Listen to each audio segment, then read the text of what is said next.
बिस्मिल्लाहिर्रहमानिर्रहीम। अस्सलाम वालेकुम नाज़रीन। इस वक्त मशरिक़ वस्ता की सूरत हाल इंतहाई ख़तरनाक मोड़ पर इख्तियार कर चुकी है और ख़ास तौर पर अगर बात करें तो अमेरिका, इसराइल और ईरान की जंग में डायरेक्ट जो है वो दाखिल हो चुका है। ईरान पर जो है वो रात को तकरीबन 2:30 बजे के करीब 3 जौहरी तनसीबात पर हमले किए गए अमेरिका की जानिब से, और इस हमलों में B-2 बम्बर ने जो है वो शिरकत की, और ये बम्बर जो है वो 3 जो हम कहते हैं जौहरी तनसीबात है वहां पर हमले किए गए, जिनमें एक फर्दो है, नतंज है और इस्फहान। यहाँ पर जो है वो 3 साइट्स को जो है वो निशाना बनाया गया अमेरिका की जानिब से। और अमेरिकी जो सदर हैं डोनाल्ड ट्रंप, उन्होंने एक प्रेस कॉन्फ्रेंस की और उसमें उन्होंने कहा कि अब ईरान को जो है वो पुरअमन तरीके से जो है वो मामलात को हल कर लेना चाहिए, क्योंकि असल जो अहदाफ है वो हासिल कर लिए गए हैं।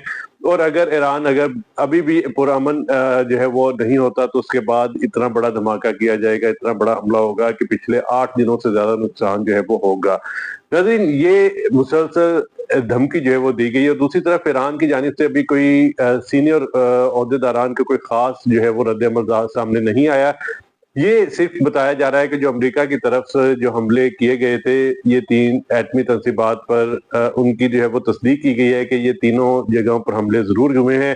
इनमें अगर बात करें फर्दों की, तो फर्दों क्योंकि 160 किलोमीटर गहराई पर जो है 160 फीट गहराई पर जो है वो पहाड़ों के नीचे बनाया गया था ये एटमी तनसीब। और यहाँ पर जो है वो ईरान की जानिब से फिलहाल ये बातें सामने आ रही है कि इसके अंदरूनी यानी दाखिली और खारजी रास्तों को नुकसान पहुंचा है, अंदर उनकी तमाम चीजें सेफ है। दूसरी तरफ अगर बात करें नतंज पर जो है वो कई धमाके सुने गए, और उसमें नतंज के जो एटमी तनसीब है उसे भी तकरीबन 30 से 40% नुकसान पहुंचा है। और इस्फहान की अगर बात की जाए तो इस्फहान पर जो है वो पहले हमले की बात नहीं हो रही थी। 2 साइट्स फर्दो और नतंज जो है वो वहां पर हमले की तैयारी की जा रही थी अमेरिका की जानिब से, लेकिन जो इस्फहान है वहां पर जो है वो हमले की तैयारी नहीं थी, लेकिन इसे भी जो है वो निशाना बनाया गया है। इस्फहान के हवाले से बताया जाए कि ये जो है इसका तकरीबन 60% हिस्सा जो है वो उसे नुकसान पहुंचा है। इस साइट के हवाले से बताया जा रहा है कि ये जो साइट थी, जो न्यूक्लियर साइट, इसमें जो अफजूदा यूरेनियम है वो रखा जाता था। यानी वो एक यूरेनियम बनाने के लिए, एटमी बम बनाने के लिए यूरेनियम को इतनी टेम्परेचर पर लाया जाता है कि वो एटमी बम जो है वो उसके लिए इस्तेमाल हो गई। वहां पर यानी तकरीबन 60% जो है वो अफजूदा यूरेनियम जो है वो रखा जाता था। लेकिन ईरानी हुकाम की जानिब से फिलहाल ये कहा जा रहा है कि तमाम साइट्स को कुछ अर्सा पहले जो है वो खाली करवा लिया गया था। इन साइट्स में तकरीबन 3000 के करीब साइंसदान जो है वो काम करते थे। इन सारी सूरत हाल पर अब क्योंकि अमेरिका डायरेक्ट शामिल हो चुका है, यानी आप ये देख लें कि जो इसराइल है उनकी जानिब से एक ऐसा कार्ड खेला गया है कि अभी क्योंकि मुसलसल जब इसराइल की मुख्तलिफ साइट्स पर हमले किए गए, लोग जो है वो इसराइल छोड़ने पर मजबूर हो रहे थे, भाग रहे थे। वहां की हुकूमत ने फ्लाइट्स बंद की, वहां के लोगों को रोकना शुरू किया गया। वहां पर बंकर्स में जो है वो लोग सारा सारा दिन, पिछले 6-7 दिनों से जो है वो बंकर्स में ही रिहाइश पजीर है लोग। इतना खौफ व हरास फैला हुआ था। तो अब इसराइली वजीर आजम ने जो अमेरिकन सदर हैं उन्हें सिर्फ इस चीज का कहा कि उन्हें जो चाहिए, जितने चाहिए पैसे, जो चीज उन्हें चाहिए वो प्रोवाइड करने के लिए तैयार है, लेकिन आप ईरान पर जो है वो हमला जरूर करें। लेकिन इसी दबाव में, क्योंकि अभी आपने देखा भी होगा 15 दिन का या 14 दिन का टाइम दिया गया था अमेरिकी सदर की जानिब से कि जो ईरान जो है वो कहीं ना कहीं अपने मामलात को स्टेबल करे।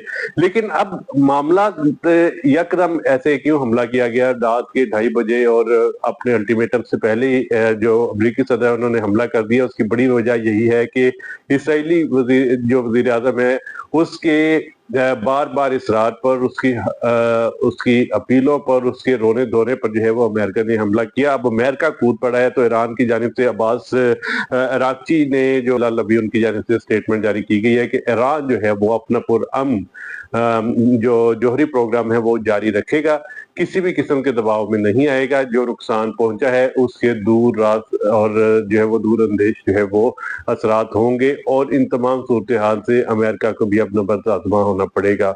अब मामलात ये है। और दूसरी तरफ आलमी बरादरी के हवाले से बता दें, अभी क्योंकि रशिया, चाइना और इनकी जानिब से पहले इन अमेरिकन की शमूलियत ना करने के हवाले से बयान सामने आए कि अमेरिका किसी भी किस्म की शमूलियत ना इख्तियार करे इस जंग में, کیونکہ یہ خطرہ ہوگی عالمی جنگ چھڑنے کا۔ تو اب امریکہ نے تو وہ کر لیا ہے اور اپنا ہاتھ جو ہے وہ اپنے بموں سے اور جو وہاں پر حملے کیے گئے ہیں وہاں کے لوگوں کے خون سے جو ہے وہ رنگ چکے ہیں۔ تو اب ان چیزوں کو سامنے رکھتے ہوئے عالمی برادری اپنا لاہ عمل تیار کرے گی۔ روس اور چائنا اس میں بڑے کردار ہوں گے۔ اگر کسی بھی قسم کی ایران کو کسی قسم کا خطرہ ہوگا تو اس کا اگر ہم براڈ اپنا وے میں دیکھیں تو زیادہ تر نقصان جو ہے وہ روس اور چین کا ہوگا، کیونکہ ان کے سر پر آ کر جو ہے وہ امریکہ اور اسرائیل بیٹھ جائیں گے۔ اب عالمی برادری کو بھی اپنا کردار ادا کرنا چاہیے کہ کس طرح سے امریکہ اور اسرائیل نے ایران کے ساتھ کیا ہے۔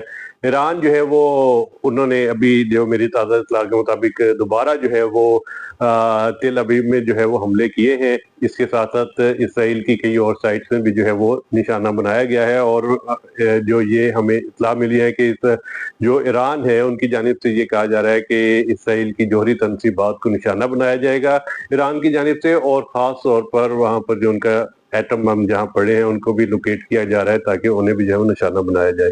ناظرین، یہ ساری صورتحال ہے۔ عالمی برادری کو اب ایک ہونا چاہیے کہ کس طرح سے امریکہ اور اسرائیل کو اس جو ہے وہ تناظر میں جو ہے وہ دیکھا جائے کہ یہ معاملات جو ہے وہ پرامن طریقے سے حل ہو پائیں۔ اور دوسرا، اگر ایران جو ہے وہ اپنی حفاظت کے لیے نیوکلیر بم بنا رہا ہے تو پھر جس طرح باقی 9 ممالک کو حق ہے کہ وہ اپنے نیوکلیر میزائل رکھ کے جو ہے وہ اپنی حفاظت کر سکتا ہے، تو اسی طرح ایران کو بھی ہے، کیونکہ اگر صرف اسرائیل کے پاس بم ہوگا، ایٹمی بم ہوگا، تو وہ اکیلا جو ہے وہ بدماش پورے خطے میں بنے گا۔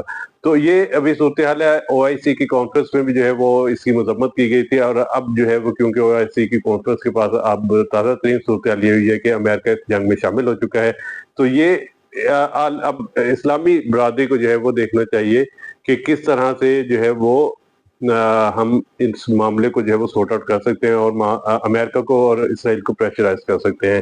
اسی طرح کی مزید اپڈیٹس اور خبروں کے لیے ہمارے چینل کو لائک اور سبسکرائب ضرور کیجیے۔ اللہ حافظ۔